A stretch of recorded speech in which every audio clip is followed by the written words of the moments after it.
हम सब अपनी जिंदगी में धन और समृद्धि चाहते हैं और इसके लिए हम देवी लक्ष्मी की पूजा करते हैं। लेकिन क्या होगा अगर मैं आपसे कहूं कि धन को समझने का सबसे बड़ा रहस्य खुद देवी लक्ष्मी के एक शाप में छिपा है। एक ऐसा शाप जब तीनों लोकों की स्वामिनी लक्ष्मी को स्वयं अपनी सारी दौलत गंवानी पड़ी थी, जिनके आशीर्वाद से तिजोरियां भर जाती हैं, खुद पाई पाई को मोहताज हो गईं। और सबसे हैरान करने वाली बात यह है कि ये श्राप किसी और ने नहीं बल्कि स्वयं उनके पति सृष्टि के पालनहार भगवान विष्णु ने दिया था। ऐसा क्या हुआ था? कौन सी एक भूल थी जिसकी कीमत स्वयं देवी को चुकानी पड़ी? ये कहानी सिर्फ एक देवी के धनहीन होने की नहीं बल्कि धन के उस असली मूल्य को समझने की है जिसे जाने बिना कोई भी अमीर होकर भी गरीब ही रहता है। एक बार सृष्टि के पालनहार भगवान विष्णु के मन में धरती लोक में विचरण करने की इच्छा हुई। उन्हें मनुष्य के जीवन को करीब से देखने की उत्कंठा हुई। उन्होंने देवी लक्ष्मी को ये बात बताई कि वे धरती लोक में जाकर अपने कुछ भक्तों का जनजीवन समीप से देखना चाहते हैं। ये बात सुनकर देवी लक्ष्मी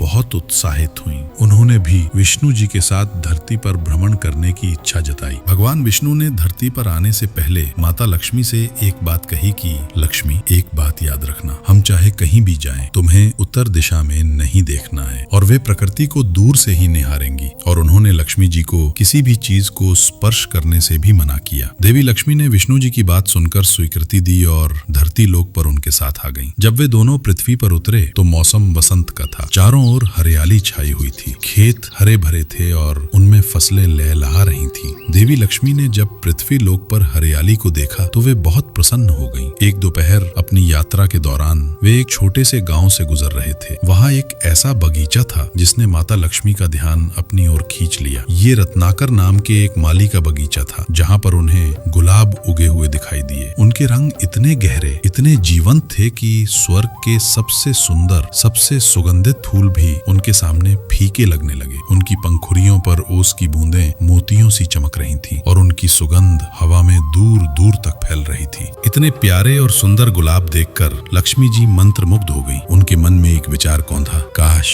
मैं ये एक फूल तोड़ पाती। कौन देखेगा भला, ये इतना छोटा सा काम है। पर तभी उन्हें भगवान विष्णु की शर्त याद आई। लेकिन क्या करें, उस फूल की सुंदरता इतनी मोहक थी कि वे खुद को रोक न पाई। एक पल की झिझक और फिर उन्होंने अपनी नजरें घुमाई। दिशा का भान भूलकर उन्होंने उत्तर की ओर देखा और फिर बिना किसी की अनुमति लिए उन्होंने उस फूल को तोड़ लिया। उन्हें लगा कि उन्होंने ये सब चुपचाप और चोरी छिपे किया है, पर उन्हें ये नहीं पता था कि बगीचे का मालिक रत्नाकर उन्हें दूर से देख रहा था और उसके मन में एक अजीब सी हलचल हो रही थी, क्योंकि उसने कभी किसी को अपने बगीचे से फूल तोड़ते नहीं देखा था। और आज तो ये कोई साधारण महिला लग भी नहीं रही थी। भगवान विष्णु जो सर्वज्ञ हैं, उन्हें भला अपनी पत्नी की ये छोटी सी चालाकी कैसे पता न चलती। जैसे ही माता लक्ष्मी ने वो फूल तोड़ा, भगवान विष्णु के माथे पर बल पड़ गए। उन्होंने देवी लक्ष्मी से कहा, देवी, मैंने आपसे कहा था कि आपको धरती लोक की किसी भी चीज को स्पर्श नहीं करना है, लेकिन आपने मेरी बात को अनसुना किया और इस गुलाब को बिना किसी कारण तोड़ लिया। आप जानती हैं कि ये बगीचा मेरे एक भक्त का है जो अपनी आजीविका के लिए इस छोटे से बगीचे पर निर्भर है। विष्णु जी की बात सुनकर देवी लक्ष्मी ने अहंकार से भरा उत्तर दिया। देवी लक्ष्मी ने कहा, प्रभु, आप व्यर्थ में ही इतना क्रोधित हो रहे हैं। ये कोई मूल्यवान वस्तु नहीं है, केवल एक पुष्प ही तो है। इस छोटे से बगीचे से आपका भक्त कितना ही धन कमा लेता होगा। संसार को धन वैभव प्रदान करने वाली देवी के आगे तो ये बगीचा और पुष्प कुछ भी नहीं है। आप कहिए तो मैं आपके इस भक्त पर अथाह धन की वर्षा कर दूं। देवी लक्ष्मी की बातें सुनकर विष्णु जी बहुत क्रोधित हो गए। उन्होंने लक्ष्मी जी को हर वस्तु का मूल्य समझाने के उद्देश्य से शाप दिया। जिस धन वैभव पर तुम्हें इतना अहंकार है, तुम्हारा वैभव तुमसे छिन जाएगा। लक्ष्मी, तुम तब तक बैकुंठ नहीं लौटोगी जब तक तुम्हें मेहनत की असल कदर न हो जाए, जब तक तुम उस माली की तरह एक एक दाने के लिए संघर्ष न कर लो, जब तक तुम अपनी मेहनत से कुछ अर्जित न कर लो। मैं तुम्हारा साथ छोड़ दूंगा और तुम्हें धन का अभाव हो जाएगा। प्रभु, विष्णु जी के शाप के प्रभाव से देवी लक्ष्मी, जो कुछ क्षण पहले तक कमल के आसन पर विराजमान थी, अब पृथ्वी की कठोर जमीन पर अचेत अवस्था में पड़ी थी। वे उसी माली के छोटे से हट के बाहर गिरी थी जिसके बगीचे से उन्होंने फूल तोड़ा था। उनके दिव्य वस्त्र साधारण मैले कुचले कपड़ों में बदल चुके थे और उनके शरीर पर बैकुंठ की कोमलता की जगह धूल और मिट्टी मिट्टी थी। माली की पत्नी जो सुबह सुबह आंगन बुहारने निकली थी ने एक अजनबी लड़की को बेहोश पड़ा देखा। उसके मन में दया का भाव उमड़ा। अरे कौन है ये बेचारी? उसने माली को बुलाया। माली और उसकी पत्नी ने मिलकर उसे अंदर उठाया, अपने छोटे से घर में पनाह दी। जब देवी लक्ष्मी की आंखें खुली तो उनके सामने का दृश्य बैकुंठ से बिल्कुल अलग था। वहाँ सोने चांदी के महल नहीं थे, बल्कि माटी के 2 हांडी थे। एक टिमटिमाता चिराग था और 2 मासूम बच्चे जो भूख से बेहाल उम्मीद भरी नजरों से उन्हें देख रहे थे। पहली बार देवी लक्ष्मी ने भूख को किसी की आंखों में पढ़ा। माली ने उनके चेहरे का तेज देखकर कहा, बेटी तेरे चेहरे पर तो राज परिवार का नूर है, पर लगता है किस्मत की मारी है। घबरा मत, जब तक सब ठीक नहीं हो जाता ये झोपड़ी ही तेरा घर है। हमारे पास देने को धन तो नहीं,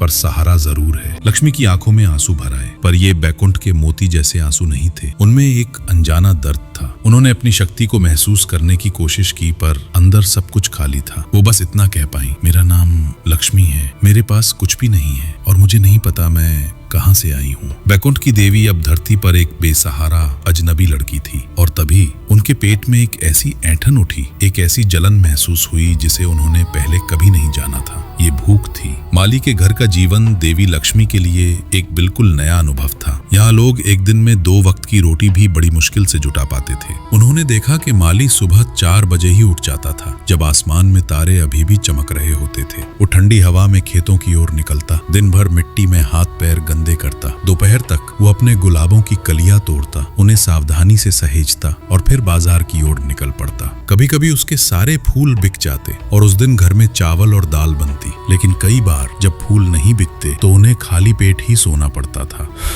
भूख की चुभन, अभाव का दर्द, ये सब देवी लक्ष्मी के लिए बिल्कुल नए थे। शुरुआत में लक्ष्मी को कुछ समझ नहीं आया कि वे क्या करें। बैकुंठ में तो हर इच्छा तुरंत पूरी हो जाती थी, पर यहाँ उन्हें अपने हाथों से कुछ करना था। उन्होंने धीरे धीरे माली के काम में हाथ बटाना शुरू किया। उन्होंने देखा कि माली अपनी मिट्टी के बर्तनों को यूं ही बेच देता था, पर लक्ष्मी ने अपनी कला का उपयोग किया। उन्होंने सूखे पत्तों और फूलों से प्राकृतिक रंग बनाए और उन मिट्टी के बर्तनों को सजाना शुरू किया। उनकी कलात्मकता से वे सादे बर्तन आकर्षक लगने लगे। उन्होंने फूलों को भी एक नई तरह से सजाना शुरू किया, जिससे वे बाजार में और भी सुंदर दिखें। बच्चों को वे अपने आसपास बिठाकर अक्षर ज्ञान देने लगी। उन्हें फूलों की पहचान और उनकी हिफाजत करना सिखाने लगी, ताकि वे भी इस काम में हाथ बटा सकें। धीरे धीरे लक्ष्मी के इन छोटे छोटे प्रयासों से बदलाव आने लगा। उनके सजाए हुए बर्तनों और फूलों को ग्राहक ज्यादा पसंद करने लगे। बाजार में उनकी चीजों की मांग बढ़ने लगी। माली की झोली में पहली बार इतने सिक्के आए कि वो अपनी आंखों पर विश्वास नहीं कर पा रहा था। एक दिन उसने खुशी से देवी लक्ष्मी से कहा, लक्ष्मी